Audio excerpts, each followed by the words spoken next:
So this is the self-development with tactics. Book.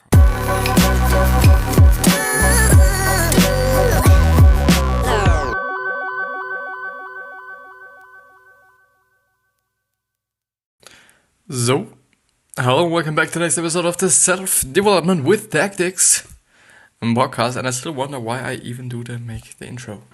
And I just see that I will have to really close my closet.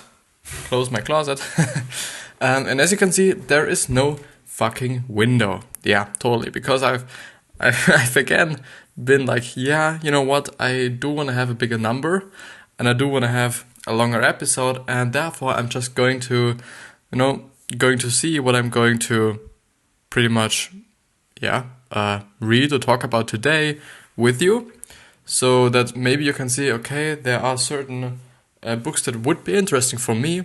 So therefore I'm just going through the whole book summary site, and I do hope that I'm actually able to go on this site, because I'm still on the powermoves.com website, where you know that sometimes you get restricted from actually pretty much, looking or just, consuming their content, which is definitely something that's not too good, because, then you just have to go to another site. There are a few sites, definitely, which are also good, like Samuel Thomas Davis or Paul Miners, or there are a few others, but I think the powermoves.com, Samuel Thomas Davis, and Paul Miners are the three best ones at my point of view, at least. I was wondering if I should talk about something about health and nutrition, and the funny thing is, then I've just seen books like, or was it? I think, it was in the wealth and personal finance section. The first book is published by Chandler Bolt. Definitely a good book. There are always just books like, I Will Teach You to Be Rich. Definitely books you shouldn't look for, because most of the time there is just only bullshit in them, and these are all only authors who actually make money by telling you how to make money, and therefore do not have actually any fucking advice that could give you any value. And besides that, they do not have any experience, and therefore relying on their advice wouldn't be the best thing you could do. I still wonder if I should actually be talking about, and I just see that you can't see anything, but now you can see something. I'm pretty fucking grateful for me just seeing this now, because I could have made one entire episode just showing you something you can't actually see. You Are the Placebo is actually something I do believe in. Is quite interesting, because the placebo effect is definitely really, really interesting, and also pretty usable to just use. And Young and Next Year, Born to Run, Brainmaker. Or should I actually be talking about something like self-help, which is also always a good thing?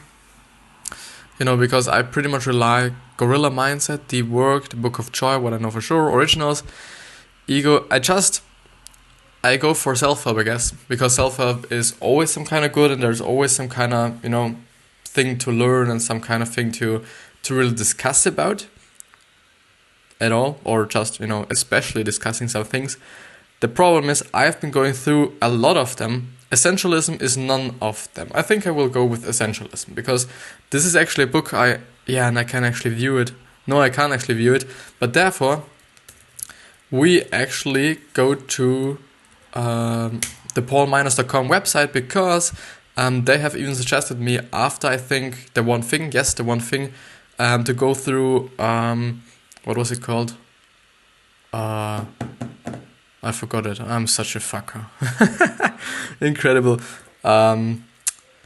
Essentialism by Greg McKeown.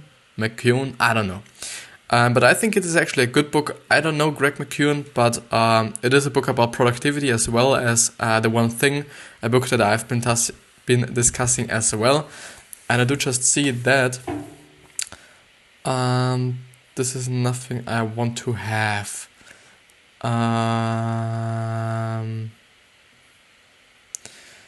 Yeah, let's make it like this because yeah, then it's in the corner. Yeah, you know the funny thing is if I do click on the actual browser I'm using Opera for doing this.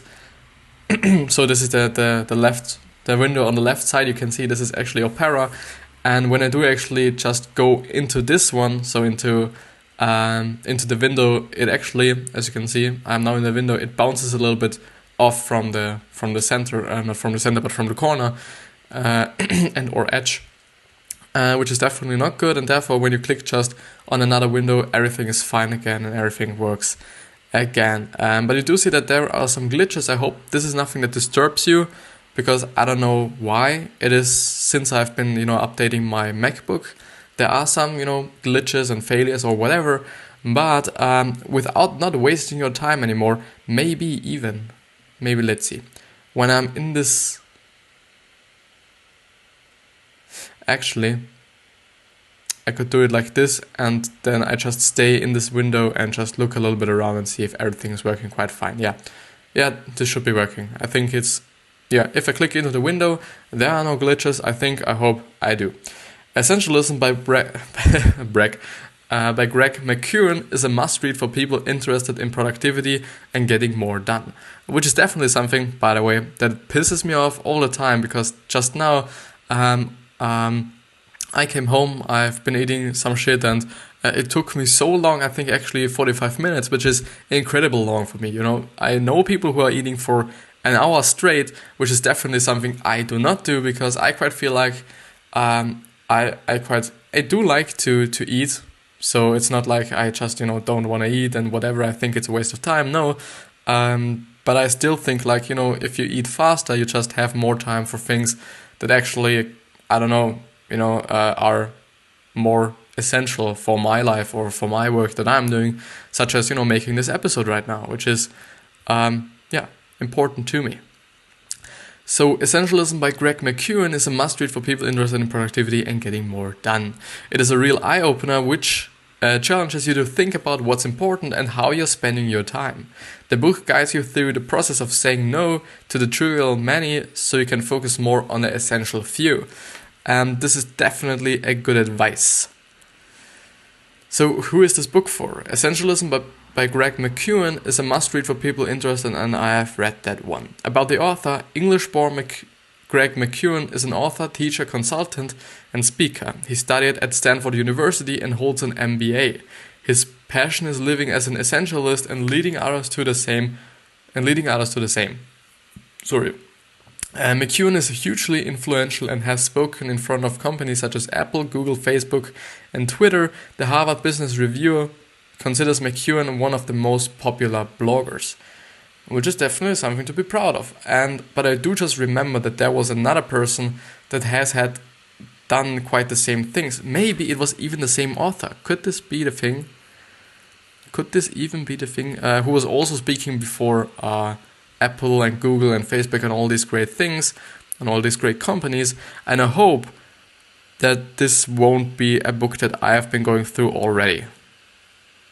No, I think I haven't, because I haven't seen the book cover itself, which I was able to see just on the powermoves.com website for just a really short period of time, just a second, and then I knew, okay, I can go through it. But yeah, so in the summary, we will begin the summary with a brief outline of McKeown means when he describes living life as an essentialist, and then we will move on to discuss his 4-part process of becoming an essentialist. And part 1 then would be essence is all about mindset. Part 2 would then be explore is about learning and discovery. And the third one is eliminate is about getting rid of the non-essential. And finally, part 4, executor, is all about how to use the newly discovered time you now have. Which is definitely a thing you have to just look at.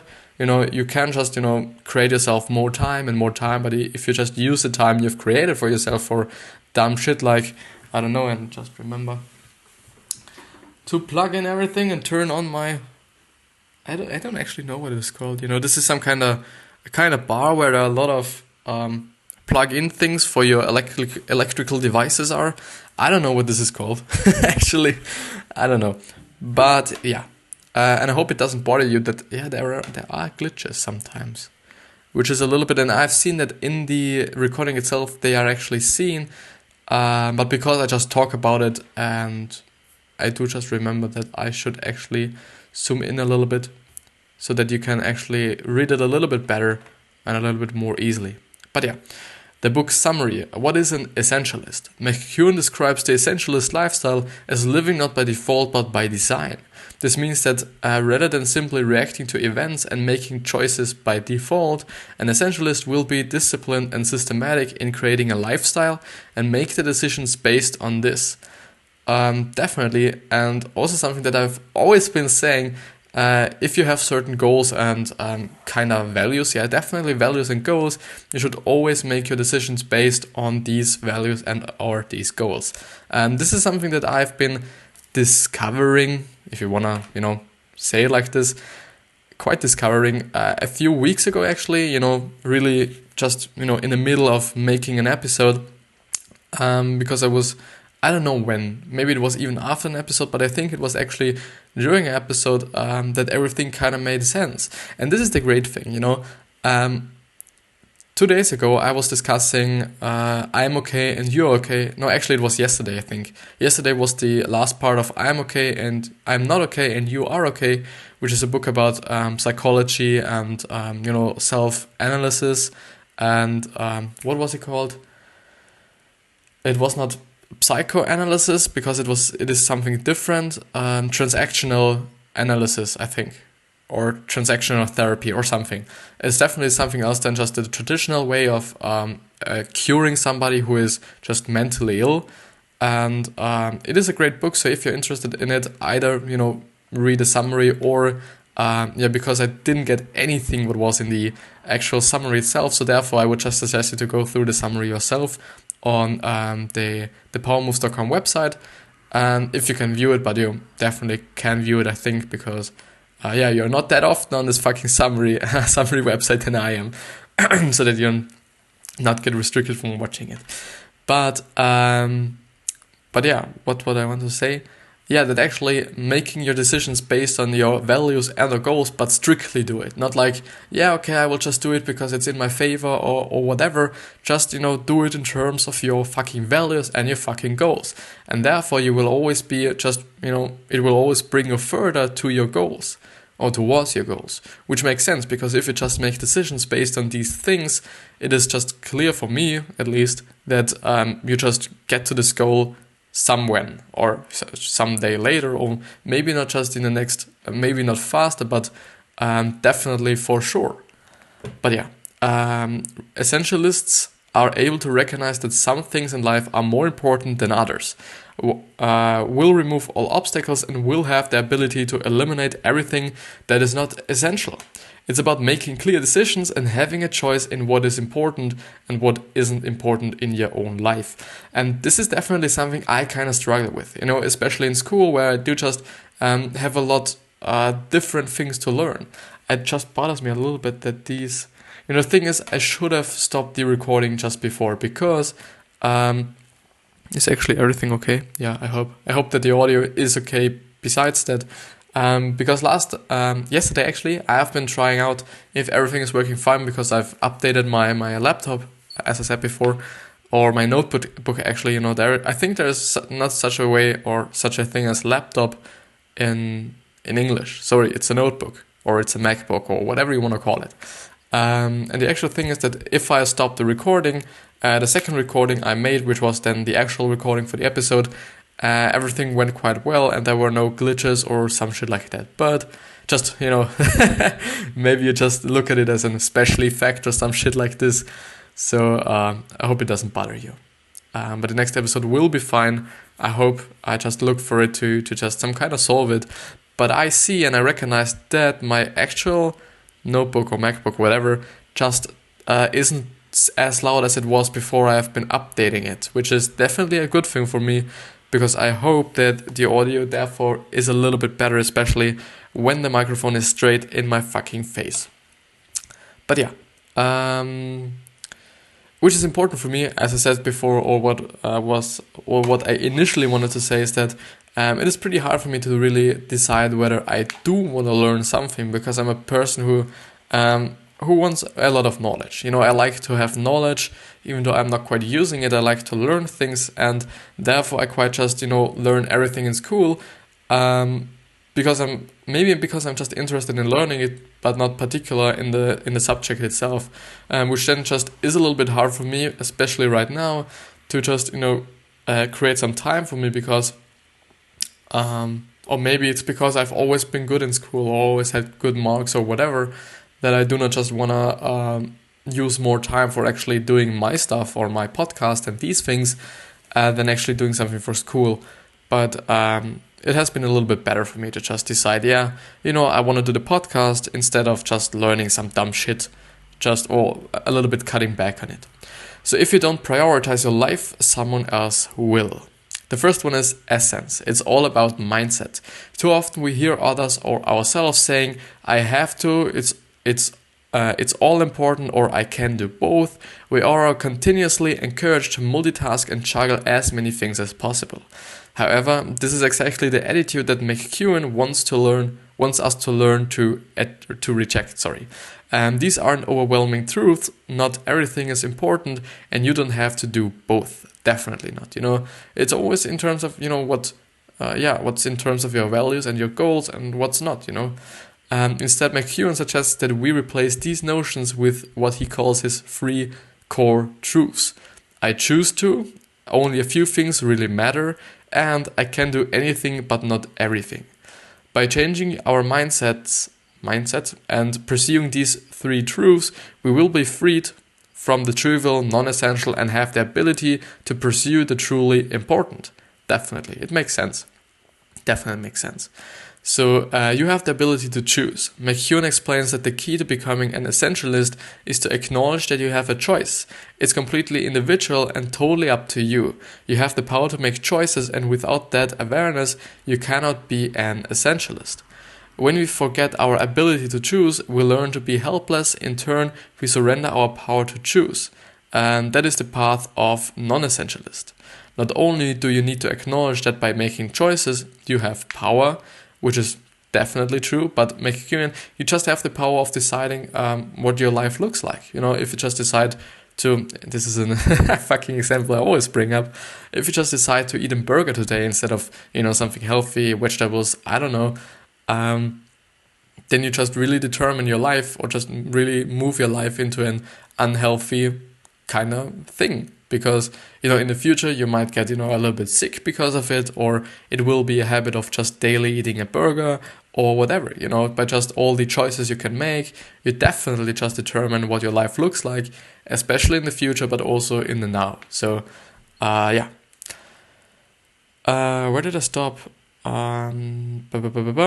You have power, but McEwen describes the essentialist as someone who celebrates their right to choose. An essentialist will never surrender the power of choice by allowing others to make choices for us. Always everything is unimportant. Almost everything is unimportant, as that's definitely true. There are only just, really certain things that are truly important to us, which I totally just, pretty much rely again on the value and goal thesis or theory or whatever you want to call it.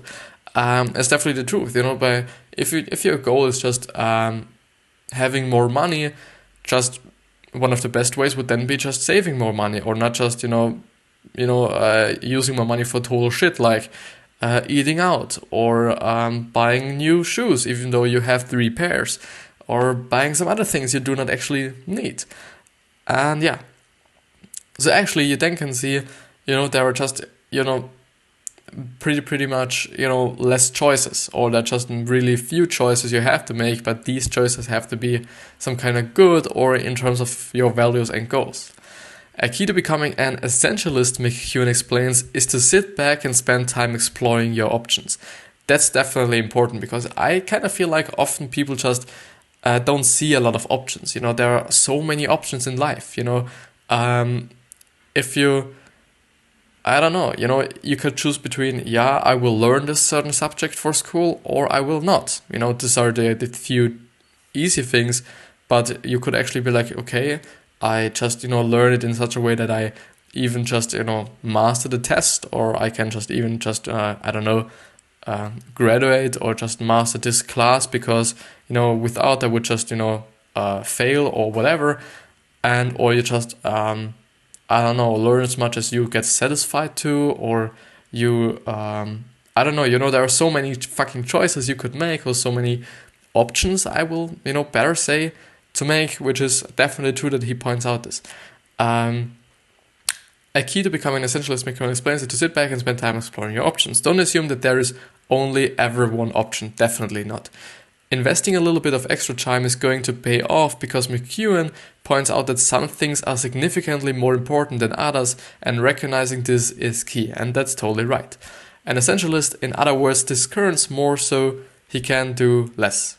Discerns, I think, is it called discerns? It's DISCERNS.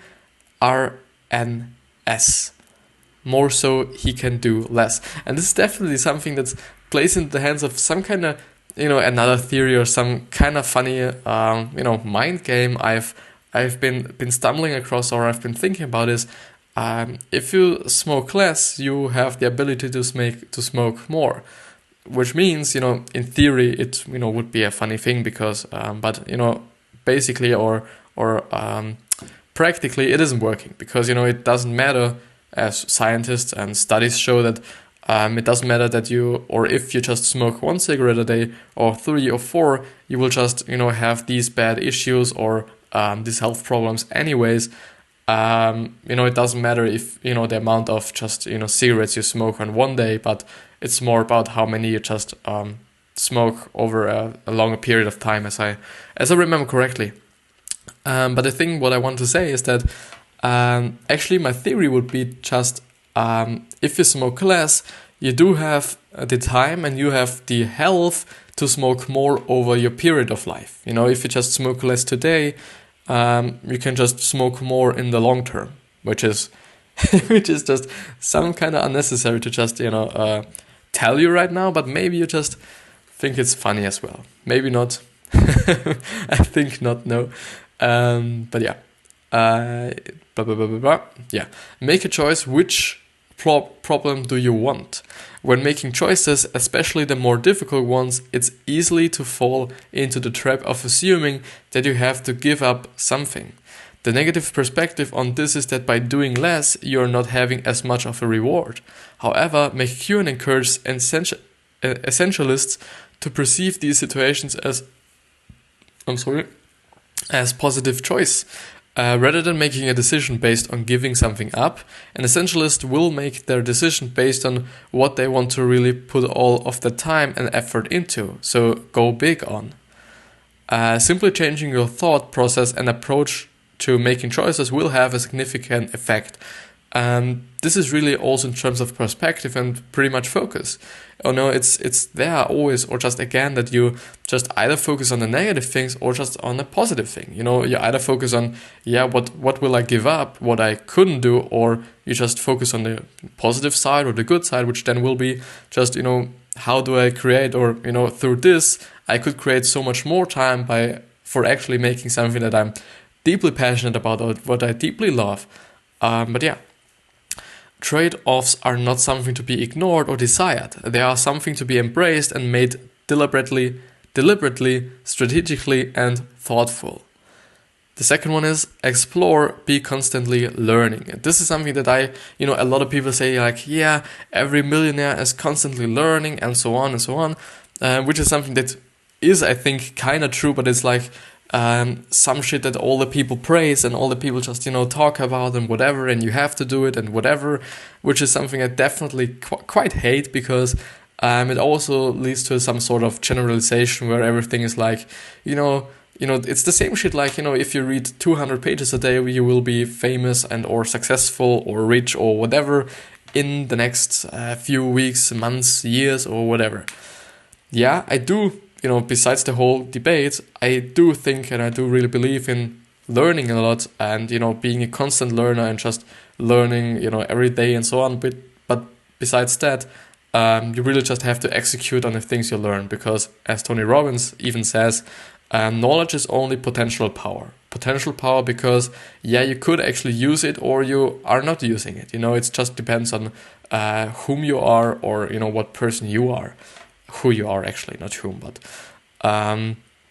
learning a lot is something I will always do, I think, because it's something I deeply like. And, it's always in terms of, what framework you put yourself in. If you're a business owner, you just have to learn more, over periods of time and whatever, because the economy changes, some marketing strategies and environments change, and just everything in the business world some kind of changes, and therefore you just have to adapt to it. And by adapting to it, you just have to learn to make the best out of every situation, and therefore you just have to learn where you are, what you can do with it. The most easiest thing to explain it is with just social media. Some years ago everyone was making banner ads, and some really big posters on the streets and whatever, and this was working, but now everyone has to just some kind of focus more on social media and on the internet itself, which is just another environment. And you could definitely be like, you just either learn it yourself, or you kind of outsource it and just hire an agency or an agent who just makes it for you, or an employee or whatever. But I think especially in the business world, you do have to just learn more theoretically, I think, than if you're just, a normal employee who is, especially just some kind of things like, I don't know, what's a good example? If just doing one simple task over and over a day, over and over, and this the whole day long and so on, you will definitely not learn a lot. And but I know where this leads, but I will just go on. Essentialists spend as much time as possible exploring, listening, debating, questioning, and thinking. But their exploration is not an end in itself. The purpose of the exploration is to discern the vital few from the trivial many. Okay, and give yourself permission to escape, which pretty much kind of leads me to The Dip, which was the book I've been discussing yesterday, which is totally a good read, and which is something, a pretty quick one. So yesterday's episode was actually only half an hour long. I think it was 35 minutes, and which is, it was a good book about when you should know to quit, or when you should actually quit, and when it is good to just move on. And I pretty much would invite you to just check out the last episode. It's an incredible book, I think. It has a lot of value in it for, the amount of it is a really short read, as I said. Therefore, it has just a lot of value in it, which I was a little bit surprised by. There's actually a lot of... I do remember now that I should actually turn off everything that I'm not getting called, or anything is happening, which is definitely something that has been happening to me before. But where did I stop, motherfucker? I do, by the way, just pretty much debate with myself on if I should actually make my episodes, and especially podcast episodes, explicit or clean. This is something that I haven't actually been knowing what it meant actually before. So before I just, stumbled across it and I actually knew what it meant, and I was like, like, shit, man, what should I do? Should it be, or the thing is, I would just have to correct every single episode, which is totally a lot of work. I don't know if I should actually do it. So therefore, I don't know, maybe I'm doing it, maybe not. I will just see, I think.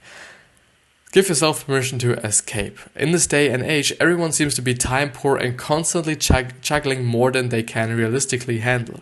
And this is one of the main obstacles preventing us from living life as an essentialist. McEwen explains that you need to allow yourself some time and space to really detect what in your life is essential and what is trivial and can be discarded. Allowing yourself this time and space is what McEwen is talking about when he says that essentialists live by design and not by default. The time and space is only available to you if you have designed your life to allow yourself this escape. There are 3 key things that McEwen suggests you use your space to do. Design, away from all the distractions, take the time to think and design your life. Definitely a good one.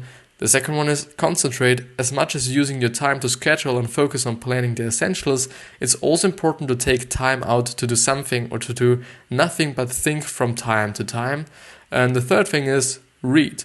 Remember to schedule time to sit down and read what McCune describes as classical literature. Avoid blogs, modern books, and news during this sacred time. I would say not particular only read. Reading is something a lot of people just rely on, and a lot of people just say, yeah, everyone should do it and whatever.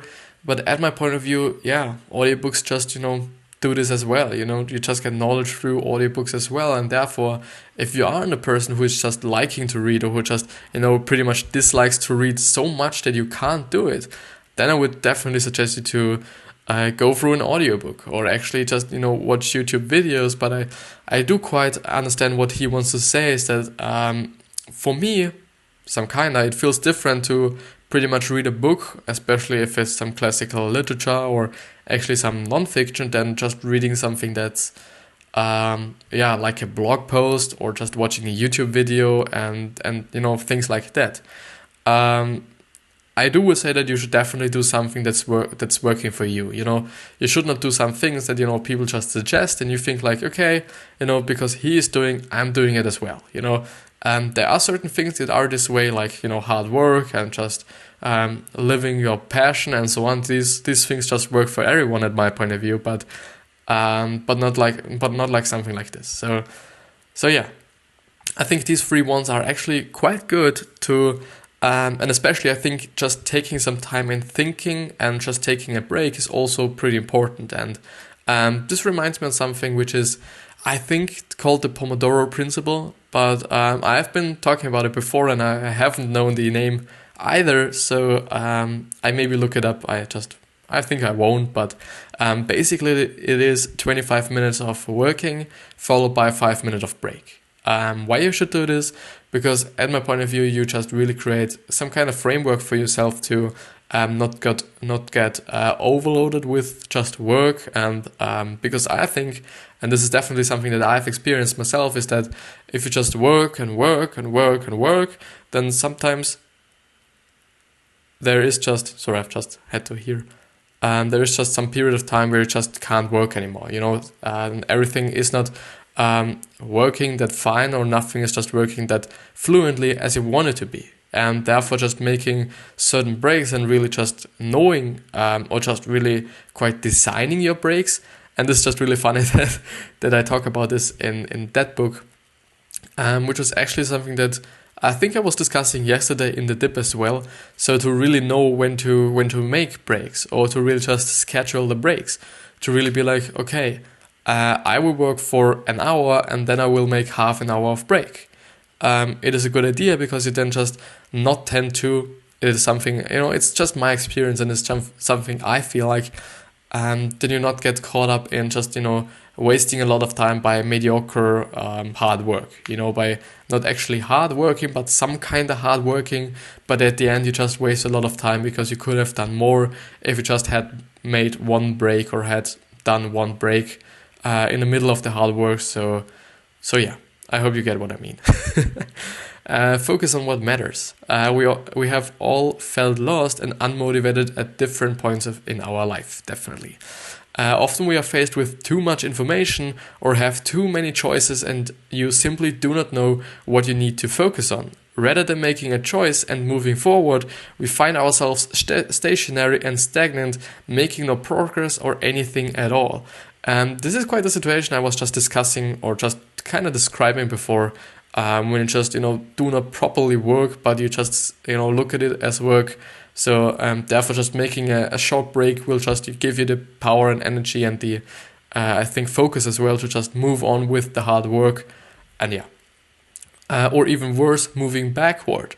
McCune encourages us to stop hyper-focusing on minor details and start looking at the big picture. This is where we are going to make progress. Discerning, I do not actually know what discerning means. What is essentially to explore requires us to be disciplined in how to scan and filter all the competition. yeah.